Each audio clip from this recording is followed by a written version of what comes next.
नमस्कार, सभी का स्वागत है परवजन डिजिटल पर।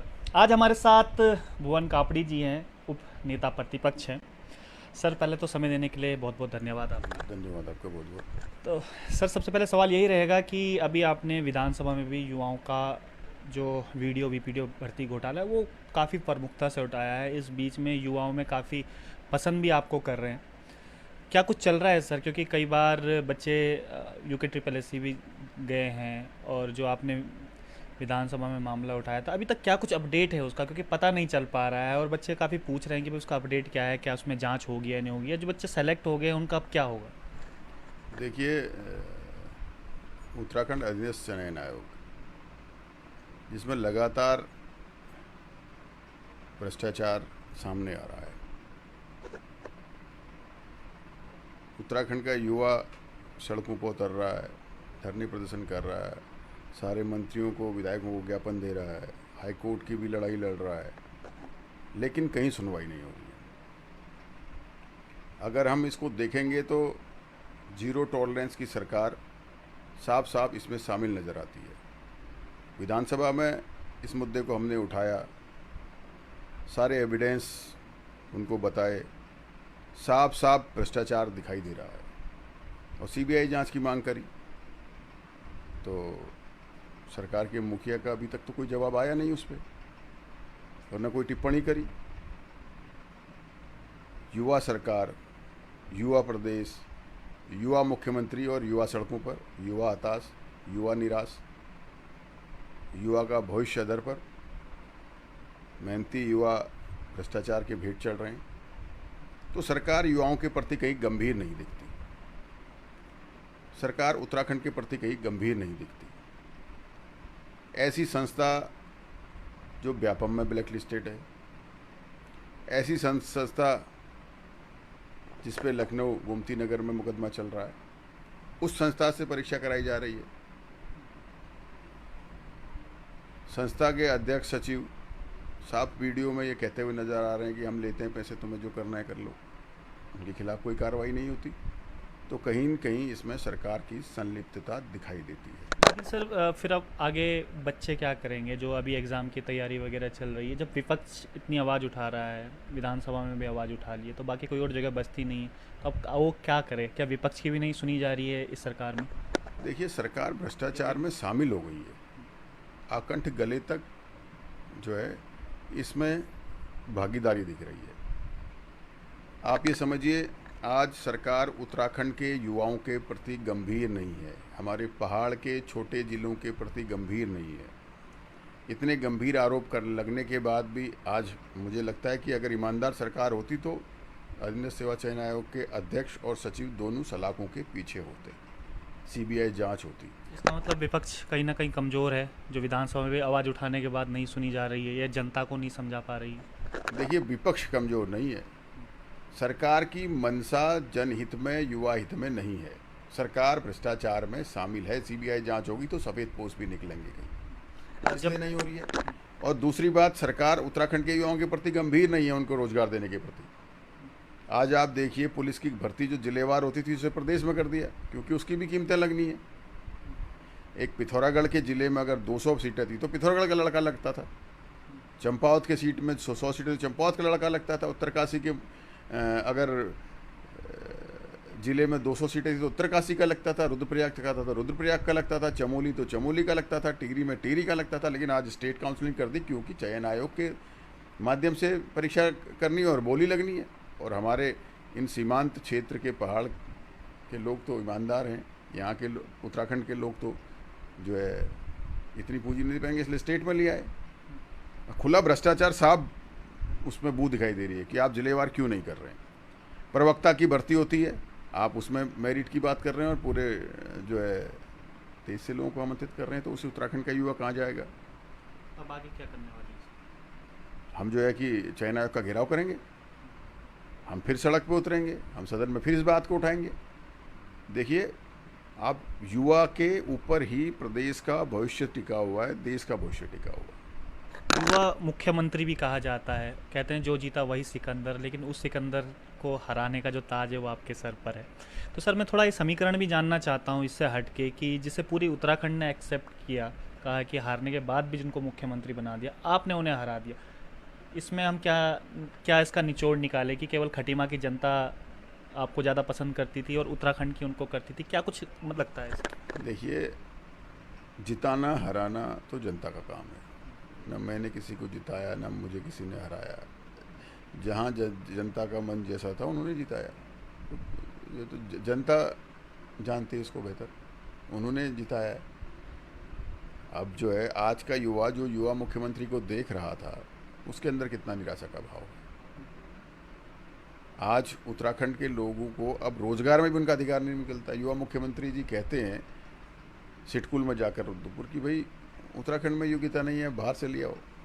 इतने बड़े बड़े संस्थान हैं, दुनिया के लोग पढ़ने के लिए उत्तराखंड आ रहे हैं। हमारे पहाड़ के ब्रेन को पूरे दुनिया में माना जाता है, और मुख्यमंत्री जी कहते हैं यहाँ योग्यता नहीं है, आप बाहर से ले आओ।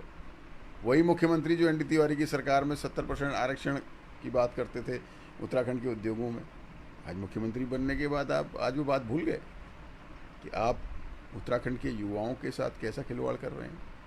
चंपावत की बात भी करेंगे सर। चंपावत भारी भरकम से आप क्यों नहीं लड़े सर चुनाव? क्योंकि कई इस जब जनता से हमने बात करी तो उनका कहना था कि अगर वन कापड़ी चुनाव लड़े यहाँ से तो हो सकता है टक्कर हो। तो क्या आप डर गए थे उस समय चुनाव लड़ने से, या फिर पार्टी ने आपको टिकट नहीं दिया? क्या कुछ कारण रहा था? देखिए, विधानसभा में विधायक आदमी एक विधानसभा से रह सकता है। तो मैं खटीमा से विधायक हूँ, खटीमा की जनता ने मुझे चुना है, तो मेरी जिम्मेदारी खटीमा की जनता के प्रति बनती है।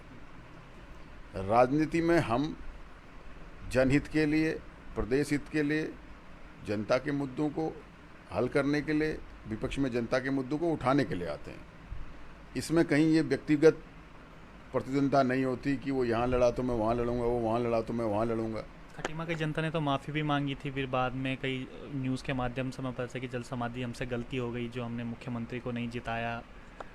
देखिए, खटीमा के जिस क्षेत्र में मुख्यमंत्री रहते हैं, चंपावत चुनाव से पहले वो प्रायोजित कार्यक्रम था मुख्यमंत्री का। जिस क्षेत्र में 22,000 25,000 मतदाता हो और 15,000 17,000 वोट पड़ता हो, जहां 500 से ज़्यादा चिन्हित भारतीय जनता पार्टी का कार्यकर्ता हो, उस क्षेत्र में 50 लोग जल समाधि लेते हैं, तो आप समझ सकते हैं कि जाहिर सी बात है प्रायोजित है। ये चंपावत चुनाव था, इसलिए वो किया जा रहा था।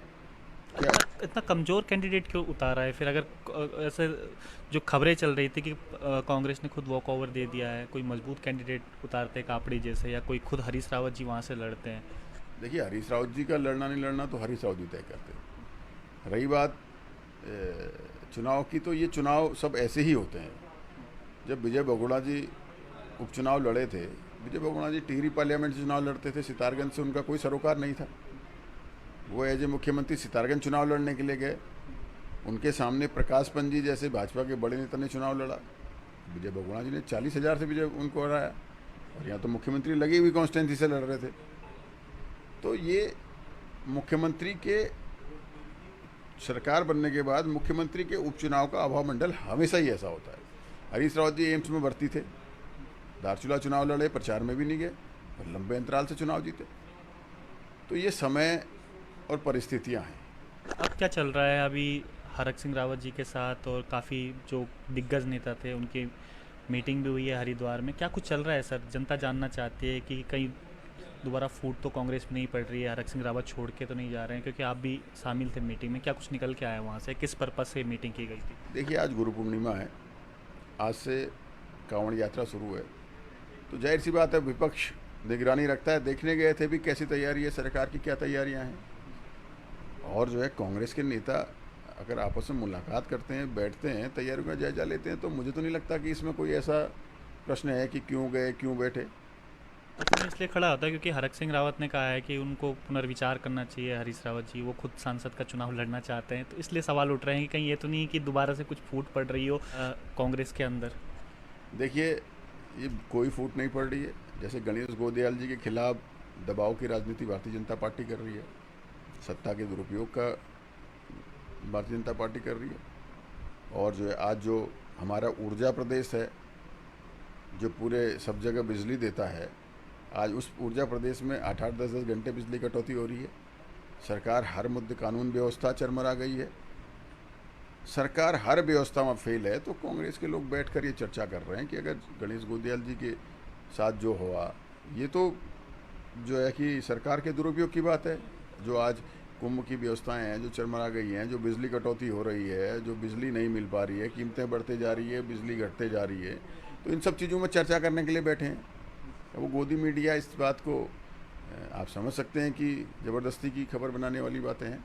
तो हम सब लोग तो सभी जगह बैठ रहे हैं, सभी कांग्रेस के लीडर से बात कर रहे हैं, तो हम तो ये चर्चा कर रहे हैं कि भाई आज उत्तराखंड को जो है कि ज़रूरत है कि हम सड़कों पर निकलें, हम बिजली की बात करें, हम युवाओं की बात करें, हम जो है व्यवस्थाओं की बात करें, हम शासन प्रशासन की बात करें, उत्तराखंड को आगे ले जाने की बात करें, सरकार जो कमी कर रही है उसे खटखटाने का काम करें, सड़क में भी और सदन में भी। खबरें ये इसलिए भी चल रही है, अभी महाराष्ट्र में आपको पता है अभी क्या हुआ, गठबंधन समाप्त हो गया वहाँ पे भी कांग्रेस का, और गोवा और उत्तराखंड को भी ख़त्म करने की कोशिश की जा रही है। ऐसे समाचार की सुर्खियाँ आ रही है, इसलिए ये खबरें उठ रही हैं।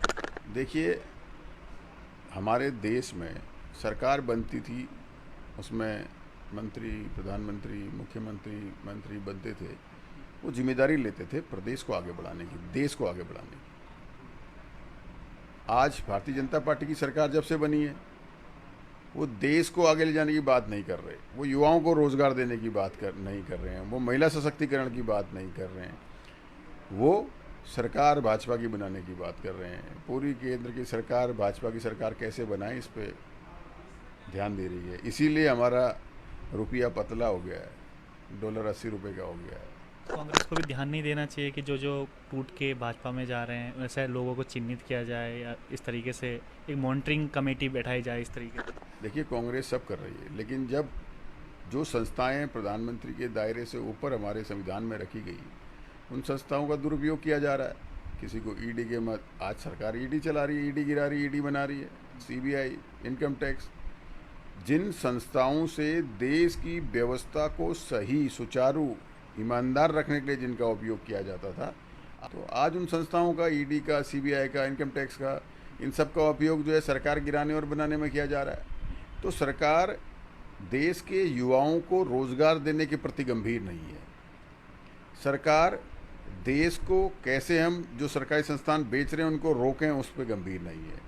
सरकार महंगाई को कैसे नियंत्रित किया जाए, उस पर गंभीर नहीं है। जनता को आपके मुद्दे पसंद क्यों नहीं आ रहे हैं? 2017 में हम जब मैनिफेस्टो उठा के देखे तो बड़ा अच्छा मैनिफेस्टो था आपका, जिसमें आपने गैस सिलेंडर की भी बात करी थी। आज गैस सिलेंडर के दाम बहुत ऊंचे हो गए, तो क्या जनता को पसंद नहीं आया कि उनको गैस सिलेंडर सस्ता दिया जाए, या आप पे भरोसा नहीं था कांग्रेस पे?